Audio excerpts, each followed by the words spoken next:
Semuanya, selamat pagi. Perkenalkan, nama aku Mariela Kesha Makarena, biasa dipanggil Keisha. Saat ini aku semester 4. Kali ini aku akan menjelaskan atau aku akan mendemokan tentang proyek aku, yaitu klasifikasi kualitas udara menggunakan CNN. Ini mata kuliah Machine Learning. Next. Oke, latar belakang kenapa aku mengambil kualitas udara gitu ya. Nah, menurut aku kita sebagai manusia itu tuh kan selalu menghirup udara ya. Nah, udara di sini kita tuh harus tahu loh, baik nggak sih udara yang kita hirup gitu ya setiap hari. Nah, maka dari situ aku mencoba untuk mengidentifikasi melalui data yang udah aku ambil, yaitu dari WISPU, yang dimana itu data itu aku ngambil di Kaggle, yang mungkin kalian tahu ya secara menyeluruh. Kaggle tuh data website yang mengasih data gitu ya. Jadi habis itu kita bisa memprompting dan segala macam di situ. Nah, dari situ aku mencoba untuk mengambil data dari situ yang data dari tahun 2010 sampai 2023 tentang kualitas udara di Jakarta khususnya. Nah, dengan pendekatan yang berbasis Convolutional Neural Network atau CNN.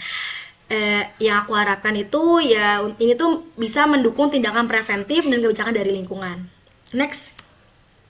Oke, kita masuk ke tujuan. Tujuan dari project ini itu aku tuh untuk mengembangkan model klasifikasi kualitas udara tentunya ya menggunakan metode CNN dan bisa mengklasifikasikan kualitas udara di Jakarta yang sesuai aku bilang kategorinya ada 3, ada baik, sedang, dan tidak sehat. Nah, yang aku harapin dari data ini bisa mengklasifikasi gitu data Jakarta itu baik nggak sih, sedang, atau misalnya tidak sehat. Wow, kita nggak sehat tuh kayak wow banget nggak sih, apalagi Jakarta itu udah ibu kota, walaupun udah nggak ibu kota, mantan ibu kota, tapi kita harus tahu juga ya dia tuh baik atau enggaknya gitu ya. Terus menurut aku juga sehingga dapat digunakan sebagai dasar pengambilan keputusan dalam pemantauan dan pengendalian pencemaran udara gitu. Next. Nah, data yang aku gunain tuh ya tadi sempat aku singgung di awal, aku menggunakan Kaggle, dataset publiknya. Nah, dari sini aku bisa lihat sebentar. Dari sini kalian bisa lihat juga datasetnya yang aku ambil. Aku ambil dari 2010 sampai 2023. Ini aku ngambil dari ISPU, nih ISPU DKI 1 CSV-nya. Kalian juga bisa download Excel-nya gitu ya. Dari sini bisa dilihat nih datanya itu berapa, validnya berapa, terus habis itu ada data-data lainnya juga, ada misinya, ada mismatch-nya, itu bisa dilihat. Oke, nah aku lanjut aja ya. Nah, dari sini sebentar.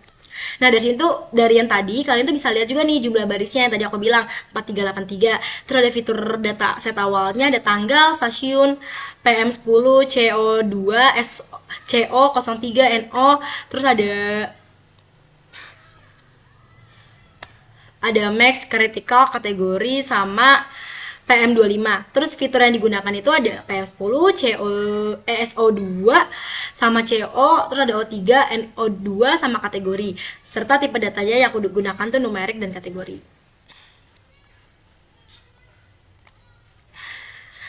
Terus next, datasetnya. Dataset yang aku gunakan itu nih seperti ini tampilannya. Tapi kalau kita mau coba masuk ke dalam itunya bisa ya, sebentar. Nah, aku nih datasetnya aku gunain itu kan aku bilang ada 3 kategori ya, ada sedang, sama baik, sama tidak sehat. Nah, dari contoh datanya itu yang aku masukkan ke model H5 itu bisa dikategorikan tuh kalau misalnya di Jakarta itu sedang dan baik, belum masuk ke tidak sehat.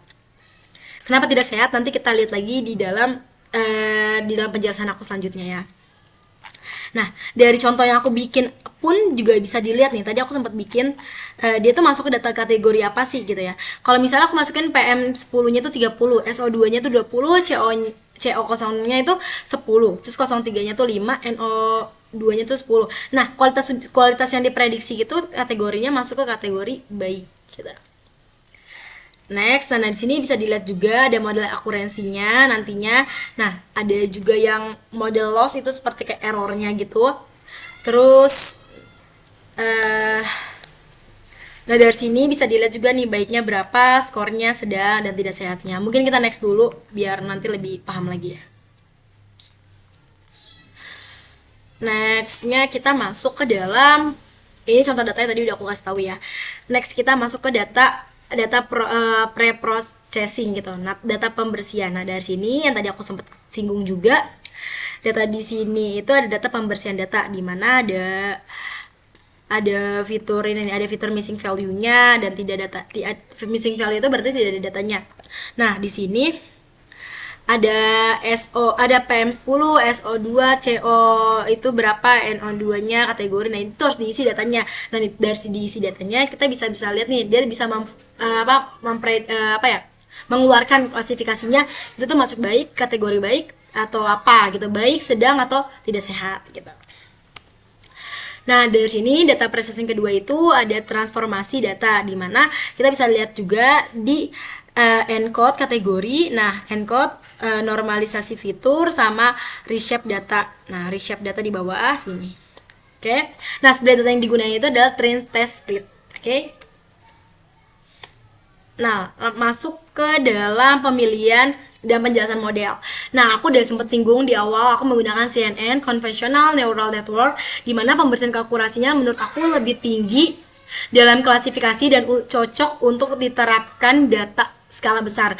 Kenapa aku bilang ini data skala besar? Karena ini data dari ISPU yang di mana tahun 2010 sampai 2023. Next. Nah, hasil pelatihan model yang udah aku coba itu ada model akurasinya tentunya. Nah, dari sini aku menemukan model akurasinya itu 85,82%. Nah, macrophage-nya itu 5538. Nah, tidak sehatnya itu kenapa tadi aku bilang nggak ada di datasetnya?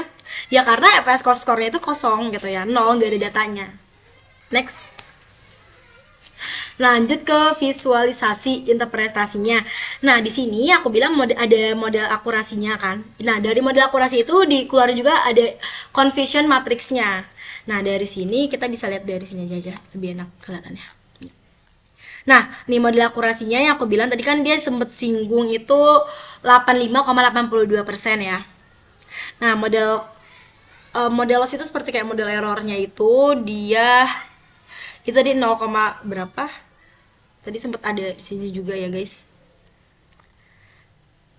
Nih 55,38 ya dari situ.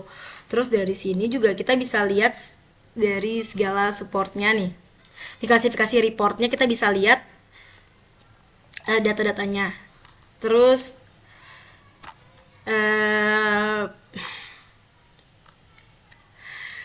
kalau ini tuh model akurasinya sih guys. Ini model akurasinya di dibuatin sama mereka. Ini melalui contoh model H5 ya yang aku bilang. Terus next, kita next dulu ya. Nextnya, oke, kesimpulannya itu ya klasifikasi udara menggunakan CNN menurut aku itu tuh solusi yang efektif dan tepat ya untuk memantau tingkat polusi secara akurat dan cepat karena dia menggunakan skala besar nih, dimana aku mengambil data tuh 2010 sampai 2023 tuh lumayan berat ya. Terus dengan kemampuan mengenali pola kompleks dalam data, CNN itu sangat membantu mendukung pengambilan keputusan yang tepat dalam upaya menjaga kesehatan masyarakat dan lingkungan.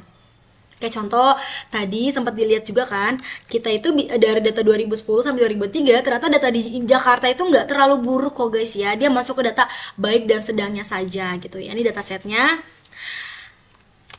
Ya, oke, kita nextnya itu menurut aku juga model yang dikembangkan juga menunjukkan akurasi yang cukup baik ya, yaitu 85,82% sehingga layak digunakan sebagai sistem pendukung dalam pemantauan kualitas udara. Next, nah ini karena sebenarnya ini project dan ini harusnya berdua sampai 3 orang, aku ini mengambil projectnya sendiri dan ini 100% aku sendiri, karya sendiri.